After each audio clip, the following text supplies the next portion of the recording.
আমি পুলিশকে বলেছি যে প্রমোটার তাকে ইমিডিয়েট অ্যারেস্ট করতে।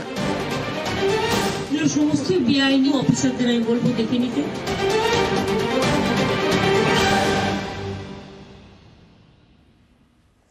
গার্ডেন রিচের দিকে নজর রাখছি, কারণ গার্ডেন রিচে নির্মীয়মান বহুতল ভেঙে পড়ে। গতকাল রাত 11:45 নাগাদ বহুতল ভেঙে পড়ে। গার্ডেন রিচের ফতেপুর রোডে বহুতল ভেঙে এখনো পর্যন্ত যে আপডেট, মৃত বেড়ে 7 জন। বহুতল ভেঙে পড়ে পাশের ঝুপড়িতে আহত হন বেশ কয়েকজন, তারা হাসপাতালে ভর্তি রয়েছেন। ধ্বংসস্তূপের নিচে এখনো বেশ কয়েকজনের আটকে থাকার আশঙ্কা রয়েছে। এখনো পর্যন্ত উদ্ধার কাজ চলছে, এখনো পর্যন্ত উদ্ধার কাজ চলছে এবং বেশ কয়েকজনের আটকে থাকার আশঙ্কাও রয়েছে। উদ্ধার কাজে পুলিশের সঙ্গে দমকল বিভাগ রয়েছেন, এনডিআরএফ রয়েছে। ঘটনাস্থলে যান মেয়র ফিরহাদ হাকিম। গতকাল রাতেই মেয়র ফিরহাদ হাকিম তিনি পৌঁছে যান। দমকল মন্ত্রী সুজিত বসু গতকাল রাতেই পৌঁছে যান। অনেক জোর আওয়াজ আসছে। আওয়াজ আসবার পরে 11:30টার সময় আমরা দেখছি কি সব বাইরে এসে গেছে লোকগুলো। গিয়ে দেখলাম কি পুরো বাড়িটা পড়ে গেল। টালি বাড়ি ছিল একটা, ওর উপরেই सब पड़ गया। वो 5 जन सीढ़ी चढ़ रहा था ऊपर 11:30 बजे। बस उसी टाइम में तो जो है कि ये 12:55 में पौने 12 ফোন করছে ভেতর থেকে কি আমাকে, আমি ভেতরে আছি, একটু আমাকে বার করো। হ্যাঁ হ্যাঁ, অনেকজন খুঁজেছে কিন্তু পাইনি জানো না। অনেকজনকে তো তুলে তুলে নিয়ে গেছে। পুরো ধোঁয়া হয়ে গেছিল। বাচ্চা কাচ্চা নিয়ে সব আমরা তাড়াতাড়ি বেরোই তালা খুলে। হ্যাঁ, এতেও আতঙ্ক আছে, কখনো ওটাও তো পড়ে যেতে পারে। আমরাও চাই ওটাকে কিছু ব্যবস্থা করা হোক। আমরা ঘুমাচ্ছিলাম দাদা, এক ব্যাগ আছে না ভুই পোকার আমাদের আওয়াজ করে পুরো ধোঁয়া ভরে গেল একদম। হ্যাঁ ঘর না পড়ে যায়, হিলে গেছিল কিন্তু বিল্ডিং আমাদের। কোথায় ছিলেন তুমি? উনি ওই যেখানে ভেঙেছে সেখানে আনতে গেছিল গাড়ি নিয়ে, এসে দেখেছি এখানে মারা পড়ে আছে দুটো, আমার মাসি আর মা। দুজনেই মারা গেছে? কি নাম? তো মেয়ে একটা সামা বেগম। দুজনের নাম কি? আমার মায়ের হাসিনা বেগম, আমার মাসির সামা বেগম। রাতে গাড়ি ঘটনায় 7 জনের মৃত্যুর খবর পাওয়া যাচ্ছে এবং রাজ্যপাল সিভি আনন্দ বোস এই মুহূর্তে গার্ডেন রিচে পৌঁছেছেন। যে ছবি আপনাদের দেখাচ্ছি, গার্ডেন রিচের ফতেপুর রোডে বহুতল ভাঙার ঘটনায় বিশ্বজিৎ শাহ রয়েছে আমার সঙ্গে। বিশ্বজিৎ আরো আপডেট দেবে। বিশ্বজিৎ, একদমই আমরা দেখেছি সকাল থেকেই মুখ্যমন্ত্রী এসেছেন এবং মেয়র ফিরহাদ হাকিম তিনি ছিলেন রাত থেকে।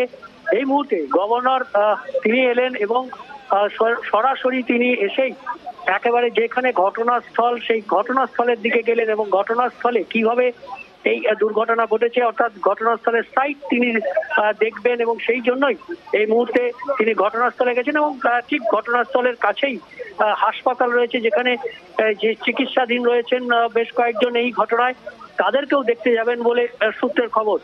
কিছুক্ষণ আগেই রাজ্যপাল এসে উপস্থিত হয়েছেন এবং সেই ঘটনাস্থলের দিকে অর্থাৎ সেই ঘটনাস্থলের দিকে গেছেন এবং মেন যে রাস্তা সেই রাস্তায় এসে তিনি পাহাড়পুর রোড, সেই পাহাড়পুর রোডে তার গাড়ি দাঁড়ায় এবং তারপর তিনি সেই গলি দিয়ে হেঁটে ঘটনাস্থলে একদম ঘটনাস্থলে তিনি পৌঁছে গিয়েছেন।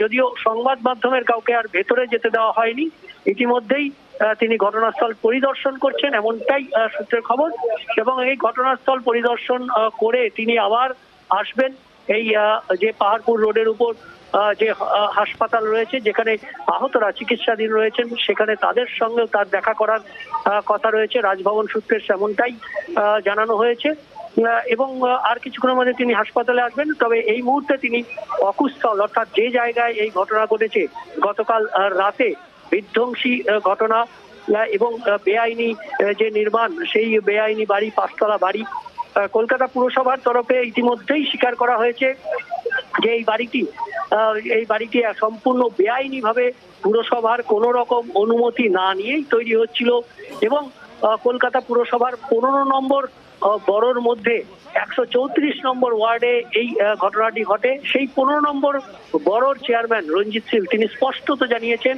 তিনি নিজেও জানেন এই এলাকাটায় একটি ডোবা ছিল, তার ওপরেই বাড়িটি তৈরি করা হয়েছে এবং খুব বেশি দিন নয়, বছর খানেকের মধ্যেই এই নির্মাণ কাজ করা হয়েছে। মাঝে কিছুদিন বন্ধ ছিল কিন্তু এই নির্মাণ কাজ বছর খানেকের মধ্যেই করা হয়েছে। কলকাতা পুরসভা অবশ্য দাবি করছে যে এই এলাকায় গত 2-3 মাসের মধ্যে বেশ কয়েকটি বেআইনি নির্মাণ ভেঙে দেওয়া হয়েছে। তবুও কিভাবে এই বেআইনি নির্মাণ সেখানে তৈরি হলো এবং একেবারে 5 তলা বিল্ডিং যেটি বেআইনি ভাবে তৈরি হলো সেটাই এখন প্রশ্ন।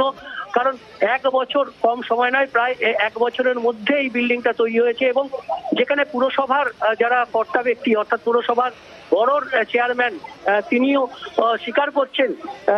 স্বীকার করছেন যে এই জায়গায় ডোবা ছিল, অর্থাৎ জলাশয়ের মধ্যেই বাড়িটি তৈরি হয় এবং যারা প্রত্যক্ষদর্শী তারাও বলেছেন যে বাড়িটি কিছুটা বসে গিয়ে তারপর ভেঙে গিয়ে এই দুর্ঘটনা ঘটে। আশেপাশে যারা ছিলেন তাদের সেই বাড়ির উপর পড়ে যায় এবং এই যে দুর্ঘটনা, অর্থাৎ বাড়ি ভেঙে দুর্ঘটনা, এইভাবে বেআইনি নির্মাণ, এই বেআইনি নির্মাণ থেকে যে দুর্ঘটনা সেটা এইবার প্রথম নয়, কিন্তু এত বিভৎস ভাবে অর্থাৎ একসঙ্গে এত মৃত আহত দেখেনি কলকাতাবাসী। আর তার ফলেই যে চাঞ্চল্য, যে শোকের আবহ সেটা তৈরি হয়েছে এই গার্ডেন রিচের পাহাড়পুর এলাকায় এবং সেখানেই 134 নম্বর ওয়ার্ড শুধু নয়, স্থানীয় বাসিন্দারা বলছেন, অভিযোগ করছেন যে এখানে অলিতে গলিতে এভাবেই বেআইনি বাড়ি তৈরি হয়ে যায়। পুরসভার কাউন্সিলর এবং স্থানীয় প্রশাসন কেউ জানেন না, তাদের অজ্ঞাতেই এভাবে বেআইনি নির্মাণ হয়ে যাচ্ছে। অর্থাৎ 1 বছরের মধ্যে এই রকম বেআইনি নির্মাণ যেমন এটা নিয়ে প্রশ্ন উঠছে। ইতিমধ্যে ঘটনাস্থল পরিদর্শনে সিভি আনন্দ বোস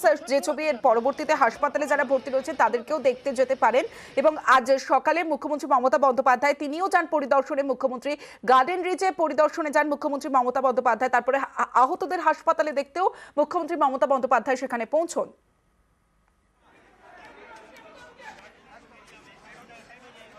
অনুরোধ করব, আর যে পরিবারগুলো আজকে অসহায় হয়ে গেছে তাদের পাশে তো সরকার দাঁড়াবে এবং ডিজাস্টারে সরকার অলওয়েজ হেল্প করতে পারে, অফিসাররা করে দেবেন।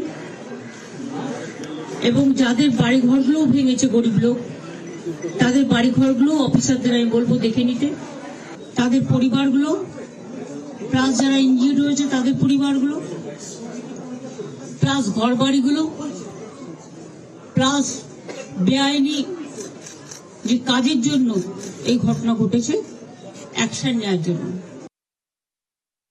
এখনই আমার সাথে মুখ্যমন্ত্রীর কথা হয়েছে, যারা মারা গেছেন তাদের 5 লাখ টাকা করে আমরা দেব ফ্যামিলিকে, আর যারা ইনজোর্ড তাদের 1 লাখ টাকা করে ফ্যামিলিকে দেব।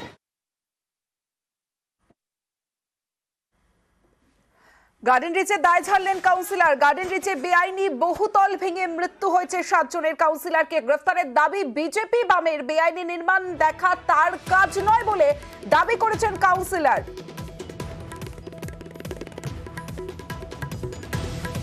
গার্ডেন রিচে দায় ঝাড়লেন কাউন্সিলর। গার্ডেন রিচে বেআইনি বহুতল ভেঙে মৃত্যু, কাউন্সিলরকে গ্রেফতারের দাবি বিজেপি বামের। বেআইনি নির্মাণ দেখা তার কাজ নয় বলে দাবি করেছেন কাউন্সিলর। আদালতে যাওয়ার হুঁশিয়ারি তৃণমূল কাউন্সিলরের। অবৈধ নির্মাণ নিয়ে নজরদারির অভাব।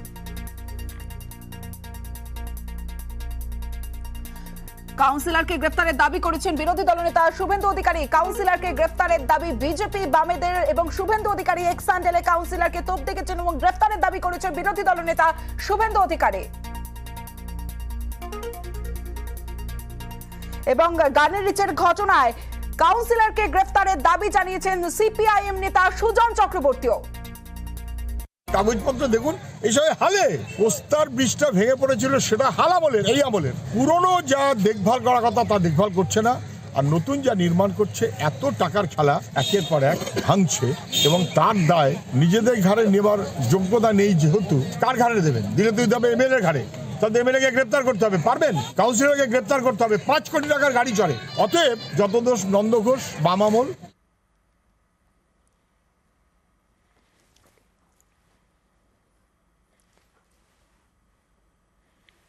আমি কাউন্সিলর আছি, আমার অনেক কাজ থাকে ওয়ার্ডের মধ্যে, সেটা আমাকে করতে হয়। সকাল থেকে রাত অবধি কোথায় কি রাস্তা খারাপ আছে, জল আসছে না বাড়িতে, সেগুলো আমাদের করতে হয়। এইটা আমার কাজ নয় কি আমি সবার বাড়ি গিয়ে দেখবো কি কোথায় কি ইনলিগাল কে বাড়ি করছে, লিগাল বাড়ি করছে। দেয়ার ইজ আ টিম, ও দেখবে কি কোথায় কি ইনলিগাল হচ্ছে না। মানে কোনো কমপ্লেন আসলেই তো নলেজে আসবে।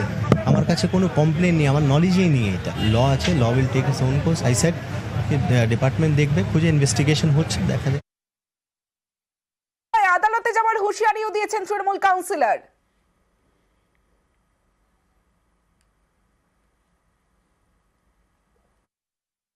উনি কি প্রমাণ করতে পারবেন? অ্যালিগেশন আপনি করে দিচ্ছেন, কারো উপরে দিতে পারেন, কিন্তু কি প্রমাণ করতে পারবেন? উনি যা ভুল টুইট করেছেন আমার অ্যাগেনস্টে, সে অ্যাগেনস্টে আমিও যাব কোর্ট। কেন উনি আমার মান সম্মান নিয়ে নিচ্ছেন? মানে এটা মানে উনি যা আজকে দেখলাম আমি যে টুইট করছেন সেটা একদম বাজে। এই নির্মাণে নজরদারির অভাব ছিল স্বীকার করেছেন মেয়র ফিরহাদ হাকিম।